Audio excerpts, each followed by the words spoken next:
Höfði Lodge lúxushótel sem rísa mun við Grenivík. Verkefni hefur verið í vinnslu í 1-7 ár en stefnt á opnun eftir rúmlega ár.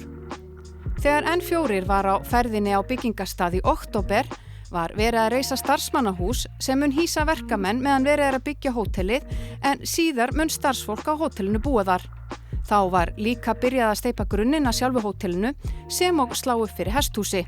Þetta rosalega flókin bygging, þetta ekkert eitthvað eitt kassi og þetta eru 4 hæðir en samt bara 2 hæðum. Svo að þetta fellur svona inn í landið. Svo miðjan 4 en vængin eins og við köllum, þannig að þetta eins og fálki og þess vegna þetta mjög flókin bygging og það eru bara 1.000.000 horn í þessu og það mjög mikið að hugsa frá og með öllum hnífapörum og dúkum og gardínum og sófum og þetta allt og við erum að hugsa þetta bara daglega og panta og fara í gegnum aftur það sem pöntuðum og ljósin og hönnunarljós og þetta alveg svaka. Fólk heldur ofta að þetta erfitt að byggja hús og blokkir og svona en það hótel svolítið öðruvísi sko. Förum aðeins yfir tölunar, hvað á þetta að verða stórt hótel? Hótelið 6.000 fermetrar, 40 herbyggi. Og hvert herbyggi mjög stórt, eða ekki? Já, minnsta herbyggi 38 fermetrar, 40 fermetrar og stærstu 4 herbyggin 180 fermetrar.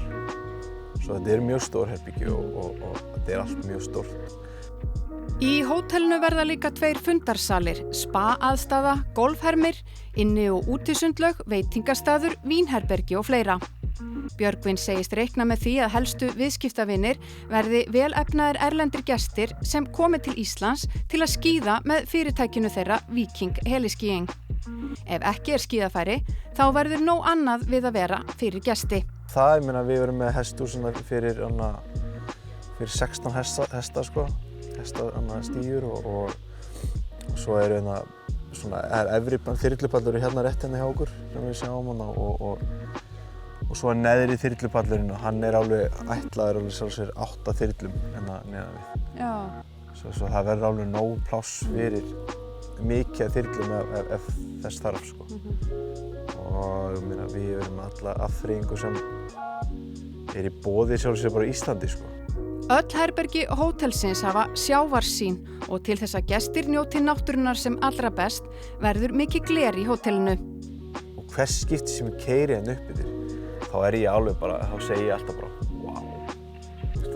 Og menn sem að vinna hérna núna, sko, þeir stöndast oft bara og stara, sko, því að ég bara akkurat núna ég bara að horfa á hval blása núna.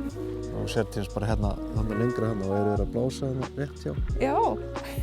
og þeir rosalega, bara hvalirinn bara rétt hérna hjá og sjá þetta náttúrulega frá hótelbyggingum, frá veitingastæðunum og frá barnum og frá öllu sjónarhorni. Náttúrulega bara algjörlega uník sko. Að standa hérna 50 metra ofan við sjámáli og horfa hérna í kvöldsólina, koma hérna yfir fjöllin. Yfir Tröllaskagann og þetta... Það gerist ekki betra? Nei, ég held ekki, sko. Þess vegna þessi staður hérna svo sérstakur, sko. Já.